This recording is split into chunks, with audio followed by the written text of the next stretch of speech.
The 10th International Day of Yoga, it was earlier encouraged by our Honorable Prime Minister, and he encouraged nearly 124 country citizens to do their everyday yoga and keep their good health.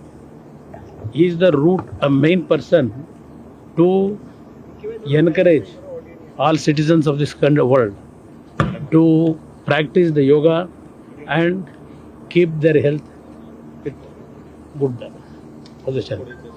We congratulate our Honorable Prime Minister Ji, who encouraged for this yoga to keep their health with a proper way. We congratulate once again our Honorable Prime Minister. Sir, Bharturi Mehtab, he announced as a pro-tem speaker, but Congress is saying that K. Suresh is the senior most leader. Why this appointment? Such kind of questions by the that decision will taken by yes. our senior leaders. For that, actually, it is not necessary for me to react. ಇವತ್ತಿನ 10ನೇ ವರ್ಷದ ಅಂತಾರಾಷ್ಟ್ರೀಯ ಯೋಗ ದಿನ ಏನಿದೆ, ಪ್ರಥಮವಾಗಿ 2014ರಲ್ಲಿ United ನೇಷನ್ಸ್ನಲ್ಲಿ ಈ ಒಂದು ಅಂತಾರಾಷ್ಟ್ರೀಯ ಯೋಗ ದಿವಸವನ್ನು ಆಚರಣೆ ಮಾಡ್ತಕ್ಕಂಥ ನಿಟ್ಟಿನಲ್ಲಿ ಪ್ರೇರೇಪಣೆ ಕೊಟ್ಟಂಥವರು ದೇಶದ ಗೌರವಾನ್ವಿತ ಪ್ರಧಾನಮಂತ್ರಿಗಳು ನರೇಂದ್ರ ಮೋದಿಯವರು.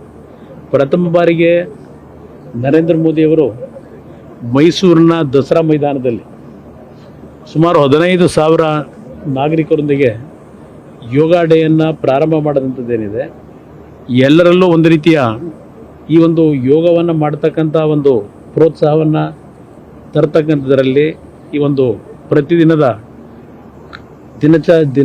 ದಿನಚರಿಯನ್ನು ಮಾಡ್ತಕ್ಕಂಥ ನಿಟ್ಟಿನಲ್ಲಿ ಪ್ರಧಾನಮಂತ್ರಿಗಳ ಒಂದು ಪ್ರೋತ್ಸಾಹ ಏನಿದೆ, ಬಹುಶಃ ಎಲ್ಲರೂ ಇದರಲ್ಲಿ ಭಾಗವಹಿಸ್ತಕ್ಕಂಥ ಒಂದು ಆಸಕ್ತಿಯನ್ನು ಹೊಂದಿರತಕ್ಕಂಥದ್ದೇನಿದೆ. ಪ್ರತಿದಿನ ಈ ಒಂದು ಯೋಗವನ್ನು ನಾವು ದಿನಚರಿಯಲ್ಲಿ ಬೆಳಗ್ಗೆ ಎದ್ದ ತಕ್ಷಣವೇ ಇದರ ಬಗ್ಗೆ ಗಮನವನ್ನು ಹರಿಸಿದರೆ ನಮಗೆ ಇರತಕ್ಕಂಥ ಹಲವಾರು ಈ ಕಾಯಿಲೆಗಳೇನಿದೆ, ಆ ಕಾಯಿಲೆಗಳಿಗೆ ಸ್ವಲ್ಪ ತಡೆಯನ್ನು ಕೊಡ್ತಕ್ಕಂಥದ್ದಕ್ಕೆ ಯೋಗದಿಂದ ಅವಕಾಶಗಳಿಂದ ನಮ್ಮ ಇತಿಹಾಸದಲ್ಲಿ ವಿಶ್ವಕ್ಕೆ ಈ ಒಂದು ಯೋಗದ ಒಂದು ಶಕ್ತಿ ಏನಿದೆ ಅಂತಕ್ಕಂಥದ್ದನ್ನು ಇವತ್ತು ಪ್ರಚಾರ ಮಾಡಿರ್ತಕ್ಕಂಥದ್ದು. ನಮ್ಮ ಕಲ್ಚರ್ ಏನಿದೆ, ನಮ್ಮ ಸಂಸ್ಕೃತಿಯಲ್ಲಿ ಈ ಯೋಗಕ್ಕೆ ಒಂದು ವಿಶೇಷವಾದಂಥ ಒಂದು ಸ್ಥಾನ ಏನಿದೆ. ಈ ಯೋಗವನ್ನು ಎಲ್ಲರೂ ಅವರ ಜೀವನದಲ್ಲಿ ಅಳವಡಿಸ್ಕೊಳ್ಳೋದ್ರ ಮುಖಾಂತರ ಅವರ ಮನಸ್ಸಿನ ಒಂದು ಅಸಮತೋಲನವನ್ನು ಮತ್ತು ಅವರ ಶರೀರದಲ್ಲಿ ಇರ್ತಕ್ಕಂಥ ಹಲವಾರು ನ್ಯೂನತೆಗಳನ್ನು ಸರಿಪಡಿಸ್ಕೊಳ್ತಕ್ಕಂಥದ್ದಕ್ಕೆ ಎಲ್ಲರಲ್ಲೂ ಇದರಲ್ಲಿ ಭಾಗವಹಿಸ್ತಕ್ಕಂಥದ್ರ ಮುಖಾಂತರ ಒಂದು ಆರೋಗ್ಯವಂತರಾಗಿ ಬಾಳ್ತಕ್ಕಂಥದ್ದಕ್ಕೆ ಎಲ್ಲರೂ ಇವತ್ತು ತಮ್ಮ ದಿನಚರಿಯಲ್ಲಿ ಅಳವಡಿಸ್ಕೋಬೇಕು ಅಂತಕ್ಕಂಥದ್ದು ಹೇಳಿಕ್ ಬಯಸ್ತಾರೆ.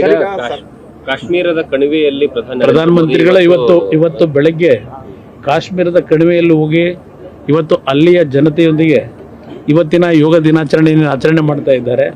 ಅವರು ಪ್ರತಿ ವರ್ಷ ಒಂದೊಂದು ಭಾಗಕ್ಕೆ ಇವತ್ತು ಈ ಯೋಗ ದಿನಾಚರಣೆಯನ್ನು ಆಚರಣೆ ಮಾಡಲಿಕ್ಕೆ ಹೋಗ್ತಕ್ಕಂಥ ಒಂದು ಹವ್ಯಾಸವನ್ನು ಈಗಾಗಲೇ 10 ವರ್ಷಗಳಿಂದ ಏನು ನಡೆಸಿದ್ದಾರೆ. ಇದು ನಿಜಕ್ಕೂ ಒಂದು ಒಳ್ಳೆಯ ಒಂದು ಜನತೆಗೆ ಸಂದೇಶ ಕೊಡ್ತಕ್ಕಂಥ ಶಾಂತಿಯ ನೆಮ್ಮದಿಯ ಬದುಕನ್ನು ಕಾಣ್ತಕ್ಕಂಥ ನಿಟ್ಟಿನಲ್ಲಿ ಅವರ ಈ ಒಂದು ಪ್ರೇರಣೆ ಎಲ್ಲರಿಗೂ ಒಂದು ರೀತಿ ಮಾರ್ಗದರ್ಶನ ಅಂತಕ್ಕಂಥದ್ದು ನನ್ನ ಅಭಿಪ್ರಾಯ. ನ್ಯೂಸ್ ಫಸ್ಟ್, ನಿರ್ಭೀತಿಯಿಂದ ನಿಮ್ಮ ಪರವಾಗಿ.